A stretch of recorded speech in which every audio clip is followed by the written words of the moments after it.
We left off learning about the terrible history of Savannah, Georgia, and our enslaved ancestors during periods like the Weeping Time.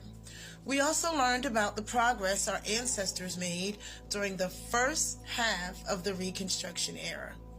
Let's continue learning history.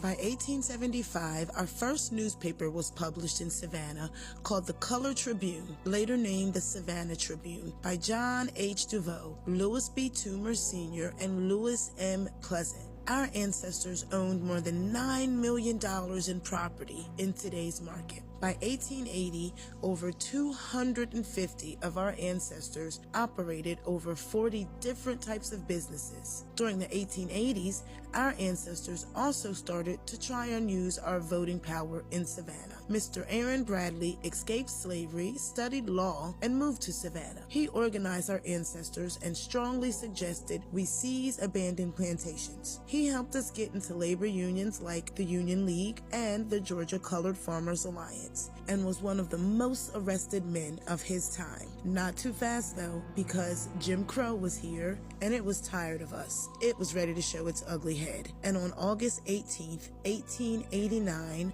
Walter Asbury was lynched by a mob of over 300 white men. They put a sign on his hanging body that said, quote, "This is the way we protect our homes." There was no proof that the allegations were true. In his final moments, he begged for time to pray and that his final words were sent to his loving wife. By the early 1900s, Jim Crow was fully present and accounted for in Chatham County, and our ancestors couldn't even enjoy freedoms like a relaxing day. From parks to beaches, we lived under separate and unequal. Savannah would just rather shut the parks down than to let our ancestors enjoy any of it. In 1921, our kids couldn't even play at Dixon Park without harassment. We even asked the government for help keeping our kids safe while they play. The white people wrote a petition back and said our kids are annoying and they absolutely did not want them playing there. By 1933, the city made it so no one over 12 could play at the park, making it almost impossible for our kids to enjoy their time. Also in 1921,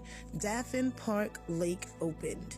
This was built from our ancestors who got trapped by the 13th Amendment in this county, convict leasing. We didn't want integration. We wanted our own equal facilities, since we were also paying taxes in Savannah.